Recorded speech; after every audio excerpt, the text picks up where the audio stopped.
Masih bersama saya Ulfaulia, kembali kami sampaikan 3 berita utama Kaltim hari ini. Sebuah kapal cepat terbalik saat melintas di Riam Panjang, Mahakam Ulu. Salah satu penumpang merupakan anggota Paskibraka.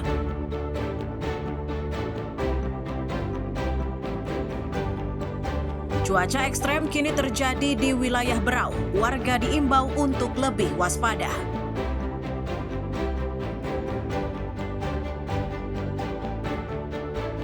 DPR RI mengunjungi ibu kota Nusantara. Pembangunan sejumlah gedung dinilai maju pesat.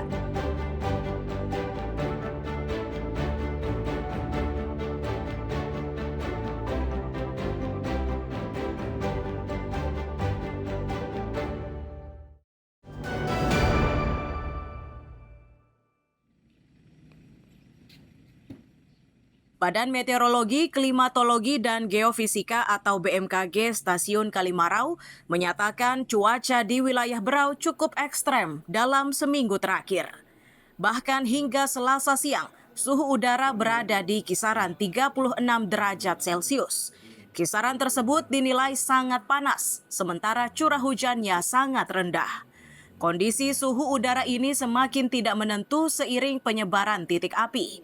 BMKG mencatat terdapat 64 titik api yang tersebar di 4 kecamatan, yakni Kecamatan Kelai, Segah, Gunung Tabur, dan Kecamatan Pulau Derawan. Suhu udara tercatat 36 derajat Celcius maksimumnya. Kemudian tidak ada hujan turun, kemudian terdapat sekitar 64 titik hotspot di wilayah Kabupaten Berau yang sebarannya di sekitar Kecamatan Klai, Segah, Gunung Tabur, Pulau Derawan, dan beberapa kecamatan lain yang tidak terlalu signifikan jumlahnya. Peningkatan suhu ini membuat BPBD meningkatkan kewaspadaan. Terbaru, petugas berhasil menangani kebakaran hutan dan lahan di wilayah Talisayan seluas 1 hektare.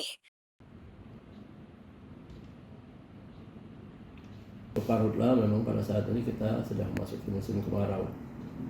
Saya sudah meminta kepada teman-teman di kecamatan untuk senantiasa waspada, menindaklanjuti apabila ada terjadi kejadian.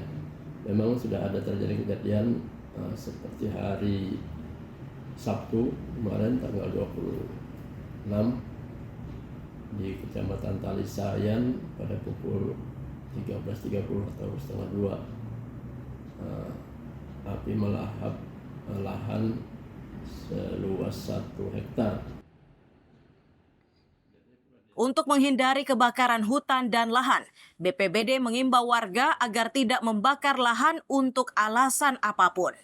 Amir Hamzah dan Miko Gusti melaporkan dari Kabupaten Berau.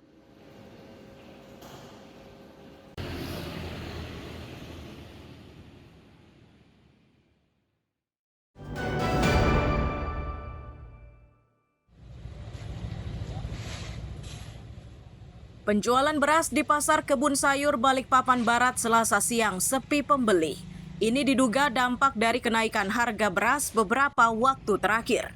Diduga harga beras naik akibat menyusutnya persediaan beras. Menyusutnya persediaan beras menyebabkan harga jualnya melambung. Untuk saat ini harga beras dijual dengan harga Rp70.000 hingga Rp80.000 per karung ukuran 5 kg.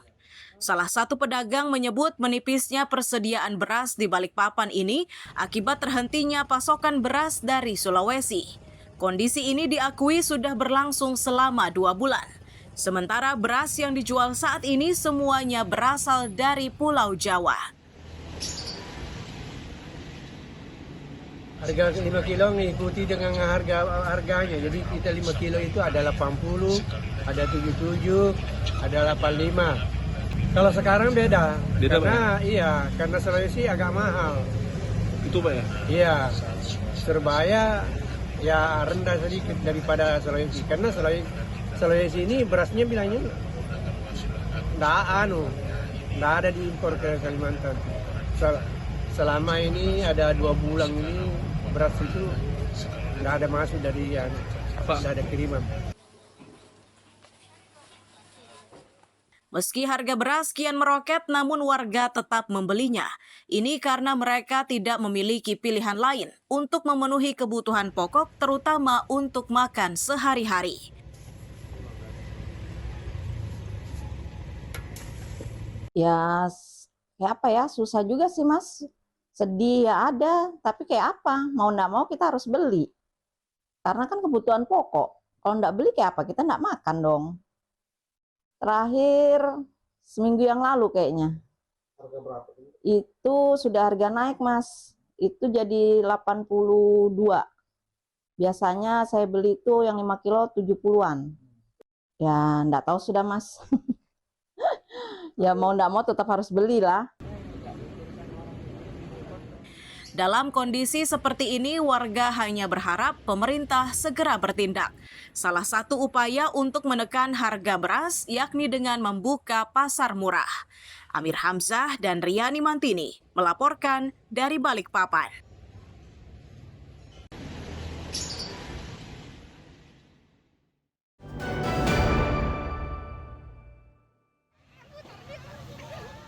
Operasi Patuh Mahakam 2025 di Samarinda sudah berakhir pada 27 Juli 2025. Dalam pelaksanaan operasi yang berlangsung 2 pekan itu, ribuan kendaraan yang terjaring.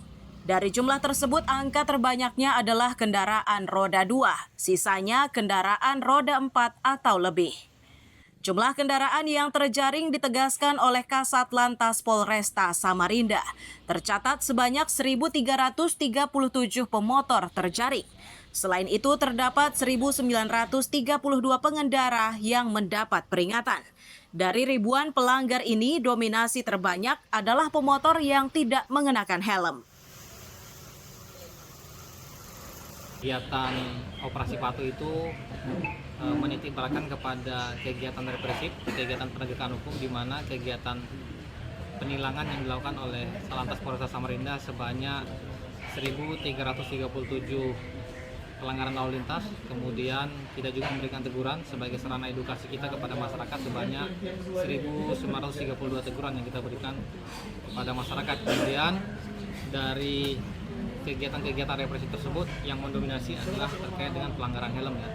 Kami sangat mengimbau sekali terkait dengan penggunaan helm ini, bahwa masyarakat harus menemukan kesadaran terkait pentingnya menggunakan helm. Meski operasi Patuh Mahakam sudah berakhir, namun pengendara tetap diimbau agar menaati aturan berlalu lintas. Polisi juga mengimbau kepada para orang tua agar tidak membiarkan anak-anaknya yang belum memiliki SIM mengendarai sepeda motor sendiri saat berangkat dan pulang dari sekolah. Amir Hamzah dan Iswanto melaporkan dari Samarinda.